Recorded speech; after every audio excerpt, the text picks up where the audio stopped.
breakdown as we know it, what happened and when. Dispatch radio traffic giving us the best perspective we have yet on how fast this situation turned from a traffic stop attempt to an all-out tragedy. 24-hour News 8's Elisia Alonso has the details from the newsroom tonight. Elisia. Leon, it was fast. 5 minutes from start to finish. Speeds topped to 80 miles per hour, ending in a fiery and deadly crash. At 10:12 p.m., a Michigan State police officer calls into dispatch a traffic stop on the suspect vehicle. At this time, MSP is following a Chrysler 300 southbound 131 near 54th Street. A minute later, the chase begins. The officer says to dispatch, "It looks like they're running on me through the red light." 10:14 p.m. The suspect vehicle speeds through 54th Street as it turns into 52nd. Now he's at Madison Avenue, more than 2 miles down the road. At this point, a Kent County Sheriff's deputy sees the chase. He estimates the suspect traveling at 100 miles an hour. At 10:17 p.m., the MSP officer says to dispatch, "Looks like there's a crash up ahead. A crash up ahead. It's Broadmoor. Start fire EMS. Looks like the vehicle's on fire." 5 minutes after it had started, the chase ended in tragedy. The scene was gruesome with 2 cars barely recognizable. 2 lives lost. The lone survivor, the teenage suspect, now recovering. The chasing officer is with the Michigan State Police. Back in July, MSP talked with Target 8 about their chase policy. Officials told us they leave the decision to chase or not to the officer's discretion. There's those 7 questions our troopers have to ask themselves, and if any of those cause them concern, they won't chase the person. Now, many questions are left unanswered, including why the officer decided to give chase. There are hundreds of people who have been killed in Michigan from chases like the ones last night. Now, several departments have adopted policies to prevent tragedies like this from happening. Live in the newsroom, Elisia Alonso, 24-hour News 8. All right, Elisia, thank you. Breaking news out of New Orleans this evening. Dozens hurt tonight after a car plows through a crowd gathered for Mardi Gras celebrations. We just got an update from officials on the scene. 24-hour News 8's Elisia Alonso is monitoring this live in the newsroom tonight. Elisia. Leon, I'm just now learning that one person is in custody for this crash. Officials on scene say that terrorism is not suspected in tonight's incident. We know that 28 people have been injured and 5 of those are in critical condition. Reports coming out of New Orleans state that a car plowed into a crowd of people. This happened in the Mid-City neighborhood of New Orleans. The crash was reported just before 7 this evening, and that would be around 8 o'clock our time. Mardi Gras is being celebrated this weekend, attracting large crowds to the streets of New Orleans.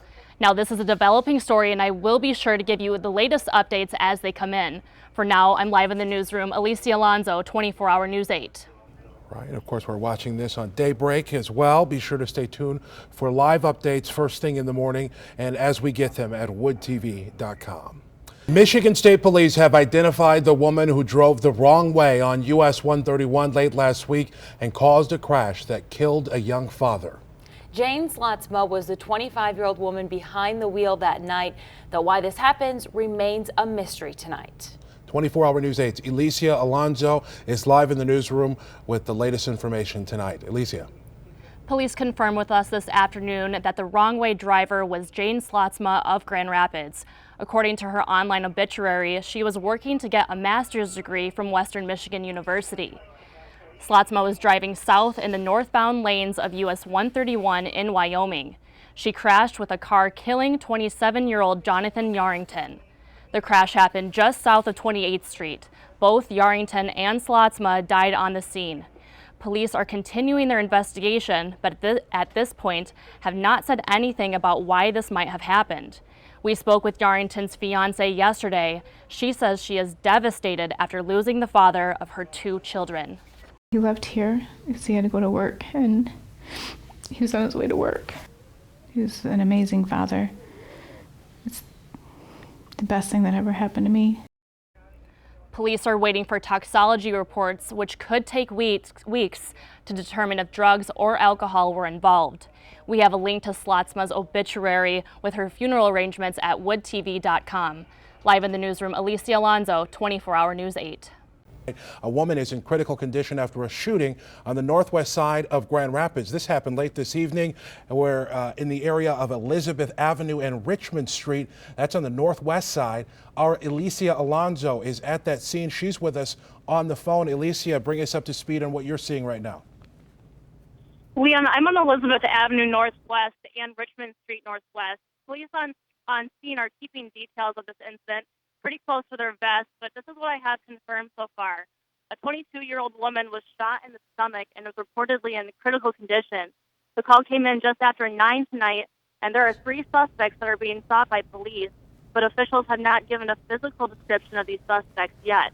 We know that they're about their 20s. This area is a site of frequent police activity, and I do see one police cruiser that's left on scene. Just about 10 minutes ago, this scene was pretty active. There's about 3 cruisers here. There are 2 forensic vehicles here as well. Now, this is an active scene, but I can't see any caution tape or any visible perimeters. But I'll be working on getting more details of the suspect descriptions as we learn them. For now, I'm live in Grand Rapids. Elisia Alonso, 24 Hour News 8.